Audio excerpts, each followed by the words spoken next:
अस्सलाम वालेकुम रहमतुल्लाह। मैं हूं इरफान खालिद, डिस्ट्रिक्ट राजनपुर से। इस वक्त हम अपने फील्ड में मौजूद हैं, जहां हम पिकनिक या पायदार कुदरती निज़ामी काश्तकारी के तहत काश्तकारी कर रहे हैं। तो 15 दिन पहले हमने यहां पे एक प्रोनिंग का अमल शुरू किया था अपने शुगर कैन की क्रॉप के अंदर। तो ये मैंने आप 15 दिन के बाद आपको रिज़ल्ट दिखा रहा हूँ इसके। तो ये देखें, इस जगह से हमने इस पौधे को प्रोन किया था। प्रोन करने के बाद जो है ना, वो ये जो इसकी ये नई जो शगुफ़े निकल रहे हैं वो ये हैं, और उसके साथ साथ ये नई टिलरिंग्स का आगाज़ हो गया।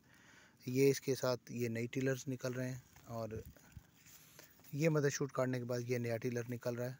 इसके अलावा ये नया टिलर निकला है, और इधर से अगर देखें तो ये नया टिलर निकला है, और उसके साथ ये भी नया टिलर निकल रहा है। तो ये तकरीबन यानी कि इसी पौधे के ऊपर जो है ना छः टिलर जो है ना वो नए निकले हैं।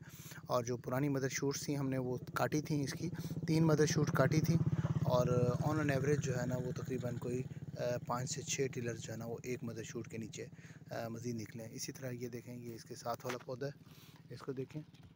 तो ये वो फील्ड है जिसके अंदर जो है ना ये कैनोला काश था इंटरक्रॉप के साथ। इसके अंदर कैनोला जो है ना वो हार्वेस्ट कर लिया गया, और अब जो है ना इसके अंदर जो है शुगर केन के अंदर इसकी प्रोनिंग का काम मुकम्मल किया गया, और इसके बाद इसके अंदर टिंडे की इंटरक्रॉपिंग की गई है। तो टिंडे का इसके ऊपर जो है बीज लग चुका है, पहला पानी भी लग चुका है टिंडे के बाद।